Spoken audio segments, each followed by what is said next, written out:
ರಾಶಿಯವರಿಗೆ ತಿಳಿಸ್ಕೊಟ್ಟಿದ್ದೀರಾ, ಕನ್ಯಾ ರಾಶಿಯಿಂದ ತಿಳಿಸ್ಕೊಡ್ಬೇಕು. ಖಂಡಿತಮ್ಮ. ಇನ್ನು ಕನ್ಯಾ ರಾಶಿ,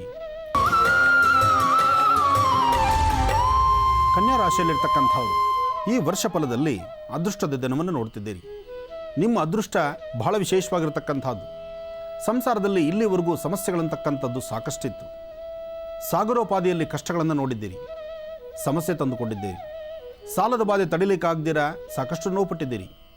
ಆದರೆ ಮುಂಬರ್ತಕ್ಕಂಥ ದಿನಗಳು ಇವತ್ತಿನಿಂದ ಮತ್ತಷ್ಟು ಅದೃಷ್ಟ ಅಂತಕ್ಕಂಥದ್ದು ನಿಮ್ಮ ಮನೆ ಬಾಗಿಲಲ್ಲಿದೆ. ಆರ್ಥಿಕ ಪರಿಸ್ಥಿತಿ ಅಭಿವೃದ್ಧಿ, ಮನಸ್ಸಿಗೆ ಶಾಂತಿ, ಅಧಿಕಾರ ಅಥವಾ ಆರೋಗ್ಯದಲ್ಲಿ ಇನ್ನೂ ಉನ್ನತ ಸ್ಥಾನ ಅಥವಾ ಆರೋಗ್ಯದಲ್ಲಿ ಸಣ್ಣ ಪುಟ್ಟ ಸಮಸ್ಯೆ ಬಂದರೂ ಅಲ್ಲಿಂದಲೇ ಸರಿಪಡಿಸ್ಕೊಳ್ತಕ್ಕಂಥದ್ದು. ಹಾಗೆ ನೀವು ಮಾಡ್ತಕ್ಕಂಥ ಕೆಲಸ ಕಾರ್ಯಗಳಲ್ಲಿ ಹೆಚ್ಚು ಪ್ರಗತಿ ಕಾಣ್ತಕ್ಕಂಥದ್ದು. ಇನ್ನು ಹಣಕಾಸಿನ ವಿಚಾರದಲ್ಲಿ ನೀವು ಏನು ಅಂದುಕೊಳ್ತೀರೋ ಆ ಕೆಲಸವನ್ನು ಸಾಧನೆ ಮಾಡ್ತೀರಿ. ನೂತನವಾದಂಥ ವಸ್ತ್ರ ಅಲಂಕಾರಕ್ಕೆ ಬೇಕಾದಂಥ ವಸ್ತ್ರಗಳನ್ನು ಪರ್ಚೇಸ್ ಮಾಡುವಂಥದ್ದು, ಖರೀದಿ ಮಾಡುವಂಥದ್ದು, ಚಿನ್ನ ಬೆಳ್ಳಿ ವಜ್ರ ವೈಡೂರ್ಯದ ಬಗ್ಗೆ ಚಿಂತನೆ ಮಾಡ್ತಕ್ಕಂಥದ್ದು, ಭೂಮಿಗೆ ಸಂಬಂಧಪಟ್ಟಂತೆ ಚಿಂತನೆ ಮಾಡ್ತಕ್ಕಂಥದ್ದು, ನಿಧಿ ನಿಕ್ಷೇಪಗಳ ಬಗ್ಗೆ ಆಲೋಚನೆ ಮಾಡ್ತಕ್ಕಂಥದ್ದು, ನೂತನವಾಗಿ ಹೊಸದಾದಂಥ ವಾಹನಗಳನ್ನು ಖರೀದಿ ಮಾಡುವಂಥದ್ದು. ಒಟ್ಟಾರೆ ಕನ್ಯಾ ರಾಶಿಯವರ ಅದೃಷ್ಟ ರೇಖೆ ಭಾಳ ವಿಶೇಷವಾಗಿದೆ. ಆದರೆ ನಿಷ್ಠೂರ ಹೊತ್ಕೊಳ್ತೀರಿ. ಆಡುವ ಮಾತು ನಿಮಗೆ ಅರಿವಿಲ್ಲದಂತೆ ಮಾತಾಡಿ ಸಮಸ್ಯೆ ಕಣ್ಣೀರು ಹಾಕಬೇಕಾದ ಪ್ರಸಂಗ ಎದುರಾದಿತ್ತು. ಜೋಪಾನ, ಎಚ್ಚರ ಇರಲಿ. ಜೊತೆಗೆ ಅದೃಷ್ಟ ಬಂದಾಗಲೇ ದುರಾದೃಷ್ಟ ಹಿಂದೆ ನಿಂತಿರ್ತಕ್ಕಂಥದ್ದು. ಅದೃಷ್ಟ ಮುಂದಿದ್ದು ದುರಾದೃಷ್ಟ ಹಿಂದಿದ್ದಾಗ ಎಚ್ಚರಿಕೆ ಬೇಕು, ಎಚ್ಚರಿಕೆಯ ನಡೆಯಬೇಕು. ಆ ಎಚ್ಚರಿಕೆಯ ನಡೆ ನಿಮ್ಮಲ್ಲಿದ್ದರೆ ಈ ಬಾರಿಯ ಅದೃಷ್ಟ ಅಂದರೆ ಮುಂಬರ್ತಕ್ಕಂತಹ ದಿನಗಳಲ್ಲಿ ಅದೃಷ್ಟ ದಿನಗಳು ನಿಮ್ಮದಾಗಿರುತ್ತೆ. ಇನ್ನು ತುಲಾರಾಶಿ, ತುಲಾರಾಶಿಯಲ್ಲಿರ್ತಕ್ಕಂಥವ್ರು ಸಂಪಾದನೆ ಎಷ್ಟೋ ಖರ್ಚು ಅಷ್ಟೇ.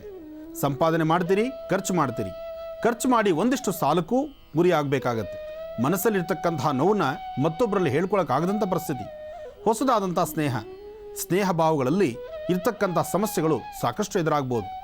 ಯಾರನ್ನ ನಂಬಿರ್ತೀರಿ, ನಂಬಿರ್ತಕ್ಕಂಥವ್ರಿಂದಲೇ ಮೋಸ ಹೋಗಬೇಕಾಗತ್ತೆ. ಎಚ್ಚರ ಇರಲಿ. ಮಾಡುವ ಕೆಲಸ, ನಿಮ್ಮ ಕೆಲಸದ ಅಥವಾ ನೀವು ಮಾಡ್ತಕ್ಕಂತಹ ಉದ್ಯೋಗ ರಂಗದಲ್ಲಿ ಸಣ್ಣ ಪುಟ್ಟ ಸಮಸ್ಯೆಗಳಿಂದ ಇಲ್ಲದ ತಲೆನೋವು ಎದುರಾಗ್ಬೋದು. ಮನೆ ಪರಿಸರದಲ್ಲಿ ಬೇಡವಾದ ಸಮಸ್ಯೆಗಳ ಬಗ್ಗೆ ಹೆಚ್ಚು ಆಲೋಚನೆ ಶುರುವಾಗ್ಬೋದು. ಇರ್ತಕ್ಕಂಥ ದಾಂಪತ್ಯದಲ್ಲಾಗಲಿ ಅಥವಾ ಮನಸ್ಸಿಗೆ ಸಂಬಂಧಪಟ್ಟಂಥ ರೀತಿಯಾಗಲಿ ಅಥವಾ ಮದುವೆ ಆಗಬೇಕು, ಮದುವೆ ಆಗ್ತಾ ಇಲ್ಲ ಅಂತಕ್ಕಂಥವ್ರಿಗೂ ಸಹಿತ ಒಳ್ಳೆಯದು ಇದೆ, ಅದರ ಜೊತೆ ಕೆಟ್ಟದ್ದು ಮನೆ ಬಾಗಿಲಲ್ಲಿರುತ್ತೆ. ಎಚ್ಚರ ಬೇಕು. ಸಾಧ್ಯವಾದಷ್ಟು ದೈವಾರಾಧನೆ ಬೇಕು. ದೇವರನ್ನ ಆರಾಧನೆ ಮಾಡ್ತಾ ಎಲ್ಲವೂ ಭಗವಂತನ ಒಂದು ಆದೇಶದಂತೆ ನಡೀತಾ ಇದೆ ಅಂತಕ್ಕಂಥ ಮನಸ್ಸಂಕಲ್ಪ ನೀವು ತಂದುಕೊಳ್ಬೇಕು. ತುಲಾರಾಶಿಯಲ್ಲಿರ್ತಕ್ಕಂಥವ್ರು ನೀವು ಹಾಕುವ ಒಂದೊಂದು ಹೆಜ್ಜೆಗೂ ಎಚ್ಚರಿಕೆ ಇರಲಿ.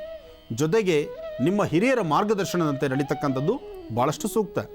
ಈ ವರ್ಷ ಫಲದಲ್ಲಿ ಮುಂದಿನ 6 ತಿಂಗಳ ನಂತರ ಭೂಮಿಗೆ ಸಂಬಂಧಪಟ್ಟ ವಿಚಾರದಲ್ಲಿ ಸ್ವಲ್ಪ ಲಾಸ್ ನೋಡ್ತೀರಿ.